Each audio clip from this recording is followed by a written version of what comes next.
नमस्कार,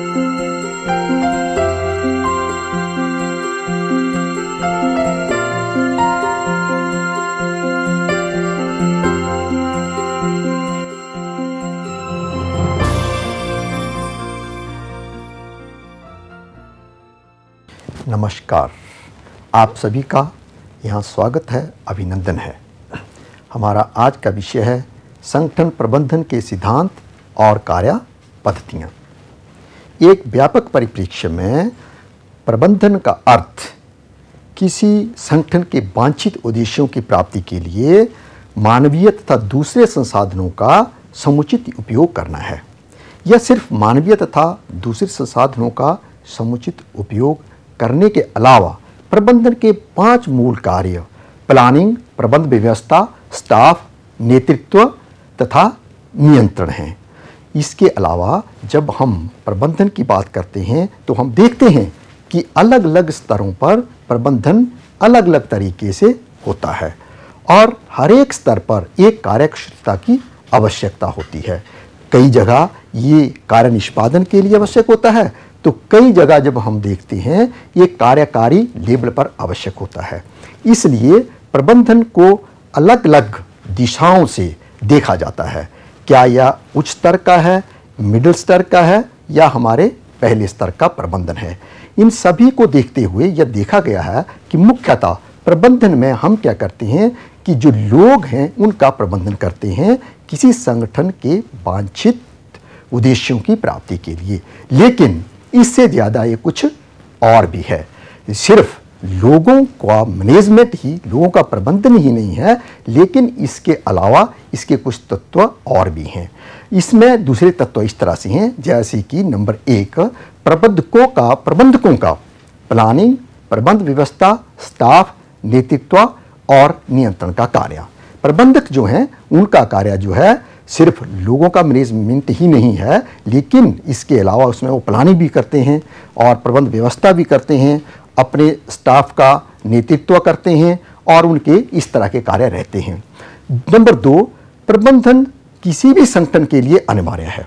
प्रबंधन सब संगठनों के लिए अनिवार्य है, चाहे वो संगठन छोटा है चाहे संगठन बड़ा है। संगठन चाहे कोई अंतर्राष्ट्रीय कंपनी भी हो सकती है, कोई होटल भी हो सकता है या हमारे जो सरकारी विभाग हैं उनके प्रमुख हो सकते हैं। ये प्रमुख राज्य, जिला, ब्लॉक और सर्कल स्तर के भी हो सकते हैं। ये सभी जो है एक प्रमुख के रूप में अपने कार्य का प्रबंधन करते हैं। आज हम जब ग्रामीण विकास की बात करते हैं, किसानों की बात करते हैं, तो किसानों के जो छोटे छोटे समूह हैं, गांव स्तर के समूह हैं, जैसे सेल्फ हेल्प ग्रुप हैं, फार्मर टेस्ट ग्रुप्स हैं या फार्मर ऑर्गेनाइजेशंस हैं, फार्मर फेडरेशंस हैं, नॉन गवर्नमेंट ऑर्गेनाइजेशंस हैं, नॉन गवर्नमेंट प्रोफेशनल्स हैं, नॉन गवर्नमेंट पैरा प्रोफेशनल्स हैं, कृषि कार्यों में लगे हुए हमारे बीज के डीलर्स हैं, खाद के डीलर्स हैं, इम्प्लीमेंट्स के डीलर्स हैं। ये सब एक प्रमुख के तौर पर अपनी उस संगठन का नेतृत्व करते हैं। ये वहाँ के प्रबंधक हैं। तो प्रबंधक जो किसी भी स्तर का हो सकता है, बड़े स्तर का भी हो सकता है, छोटे स्तर का भी हो सकता है। अगर हम बड़े छोटे स्तर के प्रबंधक की बात करें तो एक फैमिली का जो मुखिया होता है वो अपनी फैमिली का प्रबंधक होता है। तो प्रबंधन जो है वो सभी स्तरों पर अनिवार्य है और इसमें जो है सभी संगठनों के लिए अनिवार्य है। प्रबंधन सभी पद सोपानों के जो स्तर हैं, हमारे जो पद सोपान के स्तर हैं, उन सभी पर ये अनिवार्य है, क्योंकि हमारे कुछ पद जो है वो कार्यकारी लेवल पर है, कुछ मिडिल लेवल पर है, कुछ पहली लेवल पर है और इसमें अलग अलग कार्यकुशलता की आवश्यकता होती है। एक मैनेजर को जो है बहुत आवश्यक होता है कि उसमें एक डिज़ाइन की कार्यकुशलता हो, उसमें मैनेजमेंट की कार्यकुशलता हो। एक जो कार्य करने वाला कर्मचारी होता है उसे अपने कार्य की कुशलता चाहिए होती है, तो उसमें भी मैनेजमेंट के सिद्धांत लगते हैं। मैनेजमेंट के जो सिद्धांत हैं वो एक छोटे कर्मचारी को भी लगते हैं, प्रबंधक को भी लगते हैं, लेकिन एक प्रबंधक जो है इन सिद्धांतों को बड़ी भलीभांति समझता है और अलग अलग जो पद सोपान के स्तर हैं उन पर अलग अलग प्रबंधकीय कौशलों की आवश्यकता रहती है। सभी प्रबंधकों का लक्ष्य अधिक्य बनाना होता है। प्रबंधक चाहे कोई भी है वो सरप्लस चाहता है, वो अधिक से अधिक उत्पादन चाहता है। अधिक से अधिक उत्पादन करने के लिए हमारे में ये क्षमता होनी चाहिए कि हम जो हमारे पास अवेलेबल रिसोर्सेज हैं, जो हमारे पास उपलब्ध साधन हैं, हम उनका इष्टतम उपयोग जो है हम किस तरह से करें, ताकि कम से कम साधनों के साथ, कम से कम खर्चे के साथ, कम से कम मैन पावर के साथ अधिक से अधिक उत्पादन कर सकें। सभी प्रबंधों का लक्ष्य उत्पादकता, दक्षता तथा प्रभाविता में सुधार करना है। हम सुधार कर सकते हैं उत्पादकता में, एक तो उन्हीं संसाधनों से अधिक उत्पादन करके, और नंबर 2 संसाधनों को कम करना और उत्पादन के उसी स्तर को बनाए रखना, और नंबर 3 संसाधनों को कम करना और उत्पादकता को अधिक करना। तो इन तरीकों से जो है हम उत्पादकता को बढ़ा सकते हैं। संगठन और प्रबंधन की आवश्यकता, हम देखते हैं कि जब छोटे छोटे समूह जिनकी एक जैसी रिक्वायरमेंट होती है, जिनके एक जैसे काम होते हैं, एक जैसी रुचियां होती हैं, वो अपना समूह बना लेते हैं। लेकिन ये समूह तभी आगे चल सकते हैं, ये तभी समूह सतत हो सकते हैं अगर इनका प्रबंधन ठीक ढंग से हो, इनका मुखिया ठीक प्रबंधक हो। और आज जब हम ग्रामीण विकास की बात करते हैं, कृषि विकास की बात करते हैं, तो इन समूहों में ये प्रबंधकता की क्षमता जरूर आनी चाहिए। इनका जो मुखिया है वो एक अच्छा प्रबंधक होना चाहिए। जो हमारे प्रबंधक हैं उनकी कुछ भूमिकाएं रहती हैं, जिनको हम प्रबंधकीय भूमिकाएं कहते हैं। ये प्रबंधकीय भूमिकाएं 10 हैं, लेकिन 10 भूमिकाओं को 3 ग्रुपों में, समूहों में वर्गीकृत किया गया है। इसमें पहला जो है वो है हमारा पारस्परिक व्यक्तिगत भूमिका। परस्पर व्यक्तिगत भूमिका के अंतर्गत प्रबंधक प्रमुख, नेता और संपर्ककर्ता के रूप में कार्य करता है। एक प्रमुख के रूप में प्रबंधक का कार्य एक मुखिया का कार्य होता है। वह आगंतुकों से मिलता है, सरकारी दस्तावेजों पर हस्ताक्षर करता है, कानूनी दस्तावेजों पर हस्ताक्षर करता है और लोगों से बातचीत करता है, समस्याओं का समाधान करता है और पूरे संगठन की जिम्मेदारी लेता है। नेता के रूप में प्रबंधक अपने अधीनस्थ कर्मचारियों का नेतृत्व करता है, उन्हें सलाह देता है, प्रशिक्षण देता है, उन्हें प्रेरित करता है और उनसे बातचीत करता है। एक संपर्ककर्ता के रूप में प्रबंधक टेलीफोन, ईमेल तथा बैठकों द्वारा अपने संगठन के अंदर तथा बाहर संपर्क बनाए रखता है। हमारा दूसरा जो मुख्य पहलू है वह है सूचनात्मक भूमिका। प्रबंधक की सूचनात्मक भूमिका। सूचनात्मक भूमिका के अंतर्गत प्रबंधक एक निगरानी करता, सूचना प्रसार करता और प्रवक्ता के रूप में कार्य करता है। एक निगरानीकर्ता के रूप में प्रबंधक जो है रिपोर्टों को मंगवाता है, सूचनाओं को मंगवाता है और उन सूचनाओं तथा रिपोर्टों का मूल्यांकन करता है, उनकी स्कैनिंग करता है और ये देखता है कि क्या जो वांछित लक्ष्य हैं पूरे हो रहे हैं या नहीं हो रहे हैं। अगर वांछित लक्ष्य पूरे नहीं हो रहे हों तो उन रिपोर्टों पर प्रतिक्रिया जाहिर करता है और उस प्रतिक्रिया को अपने कर्मचारियों को देता है या दूसरे संगठनों को देता है जिनसे उनका संबंध रहता है। अगला जो कार्य है सूचनात्मक भूमिका के अंतर्गत एक प्रबंधक का, वह है सूचना प्रसारकर्ता के रूप में। सूचना प्रसारकर्ता के रूप में प्रबंधक जो है सूचनाएं प्राप्त करता है, सूचनाएं देता है और सूचनाओं को प्रसारित करवाता है। अगला कार्य जो है सूचनात्मक भूमिका के अंतर्गत हमारे जो प्रबंधक हैं उनका, वो है एक प्रवक्ता। प्रवक्ता के रूप में एक प्रबंधक भाषण देता है, ज्ञापन देता है और अपनी संस्था के बारे में विचार देता है। जैसे कि कई बार जो है संस्था के अच्छे बुरे कार्यों के बारे में या प्रोग्रेस के बारे में कहीं दूसरी संस्थाएं, सरकार या गैर सरकार जो भी कोई कार्य है, जो भी कोई लोग हैं वो पूछते हैं तो उसके बारे में जो है प्रवक्ता के रूप में जो प्रबंधक है वो कार्य करता है। अगली भूमिका जो है एक हमारे जो प्रबंधक की है वो है निर्णयात्मक भूमिका, जिसमें कि वो निर्णय लेता है।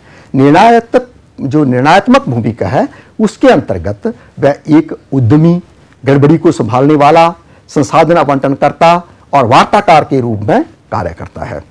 एक उद्यमी के रूप में प्रबंधक नई तथा सुधारात्मक कार्य योजनाओं पर काम करता है, नए विचारों की पहचान करता है और नए विचारों का उत्तरदायित्व अपने दूसरे अधीनस्थ कर्मचारियों को देता है, ताकि उन नए विचारों को उसके अपने जो संगठन है उसके फायदे के लिए संगठन में लाया जा सके, उनका फायदा उठाया जा सके।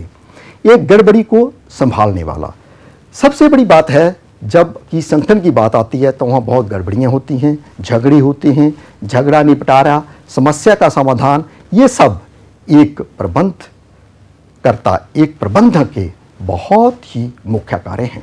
नहीं तो ये देखा गया है कि कई बार संगठनों में जो है हड़तालें होती हैं, अंदर और बाहर की बहुत सी इंटरफेरेंसेस रहती हैं, तो एक जो प्रबंधक है उसमें इतनी काबिलियत होनी चाहिए कि वो अपनी समस्या का समाधान, उसका जो एक मुख्य कारण है, उसका जो एक जड़ कारण है, रूट कॉज है, उसको समझे और उस रूट कॉज के मुताबिक जो है वो झगड़े का निपटारा करे और अपनी संस्था को सुचारू रूप से चला सके। एक संसाधन आवंटनकर्ता के रूप में प्रबंधक जो है संसाधनों को प्राप्त करता है। वह देखता है कि संसाधन कहाँ से प्राप्त किए जा सकते हैं, सोर्सेज कौन कौन से हैं और आसानी से तथा कम समय में कम पैसे से कौन कौन से संसाधन जो है उनको अर्जित किया जा सकता है। वह संसाधनों को प्राप्त करता है और उनका आवंटन करता है, एक अच्छे ढंग से आवंटन करता है और आवंटन करने के बाद जो है अपने अधीनस्थ कर्मचारियों को संसाधनों के बारे में पूरी जानकारी देता है, बताता है उनका उपयोग कैसे किया जाए ताकि संगठन जो है आगे बढ़ सके, प्रगति कर सके और वांछित उद्देश्यों की प्राप्ति कर सके। अगला कार्य जो है एक प्रबंधनकर्ता का एक वार्ताकार का कार्य है। एक वार्ताकार के रूप में प्रबंधक जो है वो अपने संगठन के बारे में प्रेस वालों को या दूसरे लोगों को बताता है, वार्ताएं करता है। इसके अलावा प्रबंधक के और भी कार्य हैं। ये प्रबंधक की भूमिकाएं थी, मुख्य भूमिकाएं, 10 भूमिकाएं जो हर प्रबंधक निभाता है। लेकिन इसके अलावा कुछ प्रबंधक के कार्य और भी हैं। एक तो है प्लानिंग का। प्लानिंग में आयोजना का कार्य, आयोजना में प्रबंधक जो है वो उद्देश्यों का निर्धारण करता है। वो देखता है कि अंतिम परिणाम क्या रहेंगे, हमारी सफलता के मापदंड क्या रहेंगे, कौन किस तरह से कार्य करेगा जिससे कि संगठन जो है आगे बढ़ेगा। एक प्रबंध व्यवस्था, दूसरा काम है प्रबंधक का प्रबंध व्यवस्था। प्रबंध व्यवस्था में प्रबंधक ये बताता है कि कौन आदमी क्या काम करेगा, कब करेगा, कहाँ करेगा, कैसे करेगा।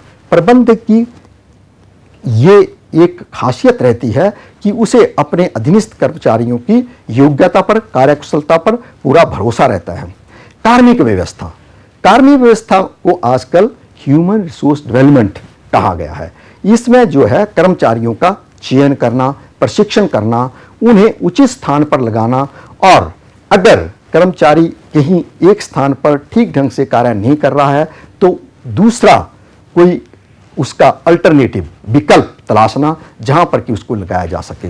नेतृत्व, एक प्रबंधक पूरा नेतृत्व करता है। वह जहां जहां कुछ असफलताएं होती हैं या जहां जहां कुछ दूसरी कठिनाइयां होती हैं उनका निवारण करता है। ये हमारे जो हैं इसके कार्य थे प्रबंधककर्ता के, और वो एक नियंत्रणकर्ता के रूप में भी बहुत उसका रोल रहता है। वो कार्य पर नियंत्रण भी करता है और पूरे संगठन को एकजुट रखता है। इसके बाद इसमें प्रबंधन में कुछ एक हमारे और पहलू हैं। इसमें आते हैं मूल्य, मिशन और विजन। मूल्य, मिशन और विजन के आधार पर हम अपने संगठन को आगे बढ़ा सकते हैं। मूल्य कुछ इस तरह के रहते हैं जिससे कि प्राणी, कोई भी मनुष्य, कोई भी व्यक्ति अपने को प्रेरित समझता है, जैसे कि सच बोलना, समर्पण की भावना, लगन, भक्ति की भावना से काम करना, काम ही पूजा है, मेरा संगठन सबसे ऊपर है, मैं इंसानियत की भावना से काम करता हूँ। ये सब जो हैं मूल्य हैं। इन मूल्यों का उपयोग हमारे जो संगठन है उसके वांछित उद्देश्यों की पूर्ति के लिए किया जा सकता है। दूसरा है मिशन।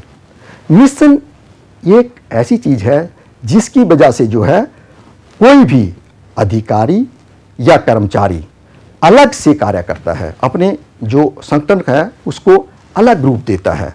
मिशन में अलग रूप देने की वजह उसका अपने मिशन के प्रति एक समर्पण की भावना और एक लगन जो कि दूसरे संगठन के लोगों से उसे अलग बनाती है, बह रहती है।